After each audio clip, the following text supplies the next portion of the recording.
Bonjour à tous, c'est Quentin et bienvenue dans ce nouvel épisode de La Voix du Lion. Aujourd'hui, un épisode un peu spécial pour répondre à un espèce de challenge proposé par Antoine Pétavin sur le thème suivant, le pouvoir est-il réservé aux gentils? Alors je voudrais reformuler la question en ce qui me concerne, vous savez que je suis un petit peu tatillon sur les mots, et je voudrais mettre l'intitulé suivant.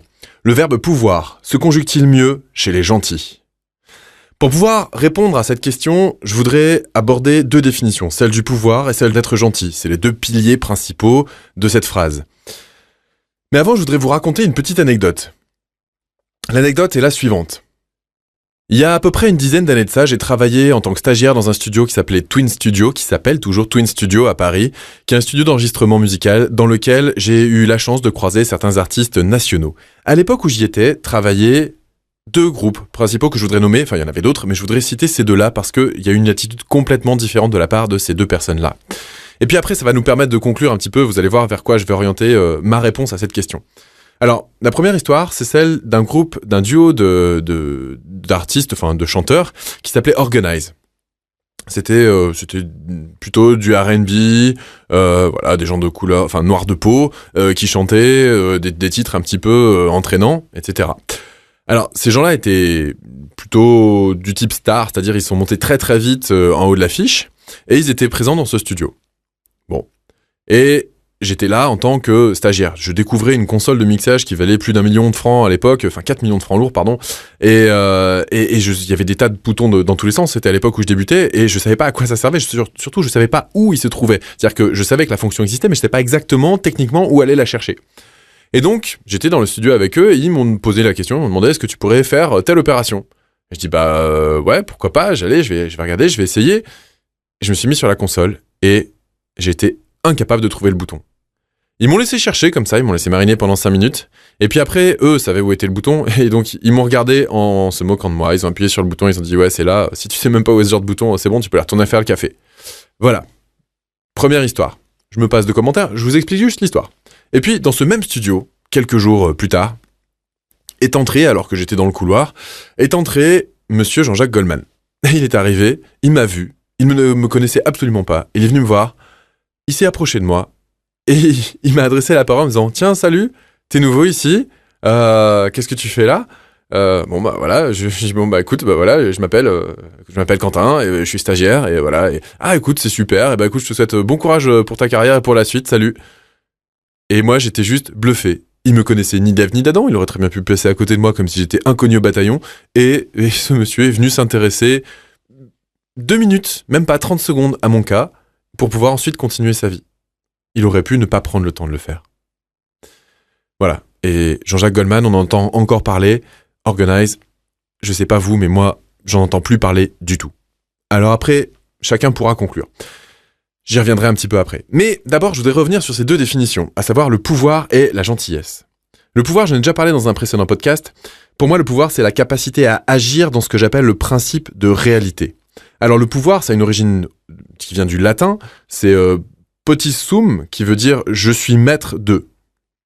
Donc, pour moi, c'est la capacité à agir dans le principe de réalité. Par extension, on sous-entend, en sens implicite dans le pouvoir, une notion d'influence ou d'avoir les moyens de. Alors maintenant, être gentil. Être gentil, c'est quoi? Eh bien, c'est qui, surtout? Parce que ça veut dire que s'il y a des gentils, il y a des méchants, quelque part. Alors une personne gentille, une personne méchante va se définir comment? Ça va se définir, à mon sens, par rapport aux valeurs, principalement, par rapport aux valeurs qui nous composent. Mais finalement, une personne méchante, c'est quoi? C'est une personne qui pose des actes, on va dire malveillants. Allez, on pourrait résumer ça comme ça. Oui, mais sauf qu'une personne qui pose des actes malveillants, c'est pas qu'elle a envie d'être méchante, c'est qu'en fait, elle a pas le choix. C'est qu'en fait, elle projette sa souffrance sur les autres. Donc elle est mue par ses propres souffrances. Mais qui n'a pas souffert? Est-ce que ça nous est pas arrivé à tous d'être méchants un jour? À l'opposé, quelqu'un de gentil, c'est une personne qui, a priori, va chercher à être bienveillante, à propager du bien-être et de l'empathie autour d'elle. Oui, mais du coup, est-ce que ça vous est déjà arrivé d'être gentil? Bah forcément, vous avez envie de vous voir gentil. Moi aussi, j'ai envie de me voir gentil, mais est-ce que ça nous est déjà arrivé d'être méchant? Ou gentil? Sommes-nous méchants ou gentils? Ça, c'est une question qui me paraît vraiment hyper intéressante. Est-ce que on peut être à la fois méchant et gentil? Est-ce que c'est possible? Quelqu'un de méchant, c'est quoi? C'est quelqu'un qui va profiter de la faiblesse des autres? Alors que quelqu'un de gentil, c'est quelqu'un qui va au contraire être toujours vertueux? Mais est-ce que sans s'en rendre compte, on profite pas parfois de la faiblesse des autres? Être gentil, c'est respecter un certain code de valeur morale, avoir certaines références. Ouais, d'accord. Et quand on les respecte plus, ça veut dire qu'on est forcément méchant, ou ça veut dire qu'on n'a pas conscience de ces valeurs morales, ou alors qu'on n'est même pas au courant qu'on est en train de les transgresser.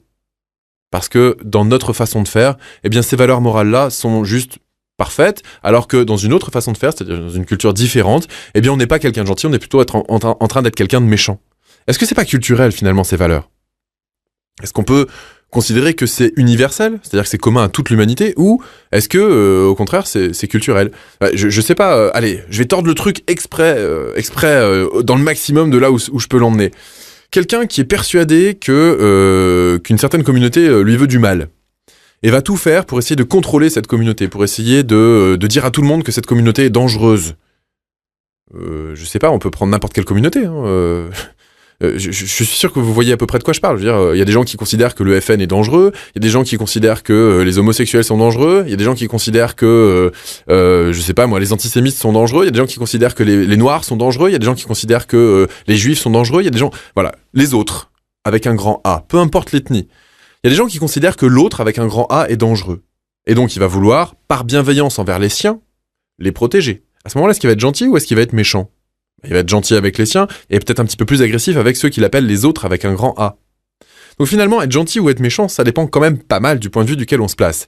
Je pense qu'on peut pas qualifier directement quelqu'un de gentil ou quelqu'un de méchant. Ce qui nous ramène au cœur du débat. Parce que quand est-ce qu'on est gentil ou quand est-ce qu'on est méchant ? Eh bien, ça dépend pleinement de l'état dans lequel on se trouve soi.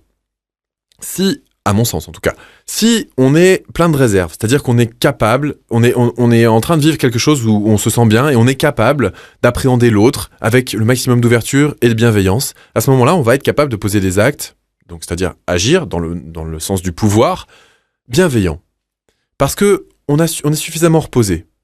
Ceux qui sont parents le savent. Quand on est suffisamment reposé, on est capable de recevoir les comportements un petit peu exagérés de nos enfants qui sont en train, je sais pas, de faire des caprices, de casser quelque chose, de faire des bêtises. Bon, ok, on accueille ça avec le maximum de bienveillance, dans un esprit constructif, pour permettre à l'enfant d'apprendre. Et puis le jour où on est fatigué, est-ce qu'on va bien réagir à ça ? Non, pas forcément. Est-ce qu'on va pouvoir être méchant ? Oui, c'est possible. On va même pouvoir être agressif. Donc, qui sont les méchants, qui sont les gentils ? En fait, ce sont les mêmes personnes. Et quand est-ce qu'on est gentil et quand est-ce qu'on est méchant ? Eh ben en fait, ça dépend de notre état de fatigue et de l'état d'esprit dans lequel on se trouve. Plus on sera centré, plus on sera proche de soi et de sa propre énergie, plus on aura la capacité à être gentil. Donc on pourrait dire en approximation, je sais pas ce que vous en pensez, mais moi ma proposition c'est ça, c'est de dire quelqu'un de gentil, c'est quelqu'un qui majoritairement, la plupart du temps, reste ouvert, bienveillant, disponible et se sent bien dans sa vie. Quelqu'un qui se sent agressé par les autres va avoir un comportement où il va projeter cette agression sur les autres et donc va être ce qu'on pourrait appeler parmi les méchants, en tout cas les méchants du moment, de l'instant T. Mais si ça se trouve, quelques secondes plus tard, il pourra redevenir tout à fait gentil dès l'instant où il aura pourvu à ses propres besoins. Alors si on en revient maintenant à la conclusion de ce podcast, à savoir le verbe pouvoir se conjugue-t-il mieux chez les gentils ? J'ai envie de dire oui. À mon sens, oui. La réponse est claire. Les gens qui sont ouverts, qui propagent de la bienveillance autour d'eux et qui cherchent à élever l'ensemble de l'humanité sont des gens qui ont un pouvoir d'action qui est beaucoup plus grand parce qu'ils vont pouvoir bénéficier du soutien des autres. Bien évidemment, si on considère le pouvoir comme étant le moyen d'avoir de l'influence sur les autres, à ce moment-là, la réponse est non. Ce ne sont pas les gens gentils. Ou en tout cas, je vois pas ce qu'il y a de gentil, ce qu'il y a de bienveillant envers l'humanité dans leur démarche. Les gens qui sont, je sais pas, à la tête de grandes fortunes et qui entretiennent ce système et qui veulent rester dans cette microcosme, dans cette micro-caste qu'il y a au-dessus de nous, parmi les dirigeants, et notamment les gens qui sont extrêmement richissimes, voire les propriétaires des banques centrales. Pour moi, quelqu'un qui est propriétaire d'une banque centrale, parce que je rappelle que les banques centrales sont privées, quelqu'un qui en est à ce stade-là de la richesse monétaire, détient un pouvoir sur les autres qui est juste incommensurable. Il peut asservir des pays entiers. Et je crois pas qu'il le fasse a priori, d'après ce que j'en sais. Maintenant, peut-être qu'il y en a un parmi vous qui fait partie de ce genre de personnes et qui me donnerait son avis. Mais d'après ce que je vois, en tout cas au niveau à grande échelle, d'après ce que je peux analyser, eh bien, je n'ai pas la sensation que ces banques centrales font de belles choses en ce qui concerne l'humanité. Elles font de belles choses en ce qui concerne leurs propriétaires, oui. Mais l'humanité en général, j'ai un petit peu un doute à ce niveau-là. J'attends vos commentaires. Je vous dis à très vite pour un prochain podcast et surtout, ça, c'est important pour une fois, partagez au maximum ce podcast, s'il vous plaît, que ce message soit diffusé au plus grand nombre et qu'il y ait le maximum de réactions en dessous de ce podcast. J'attends vos réactions avec grande impatience et je vous dis à très vite. Salut!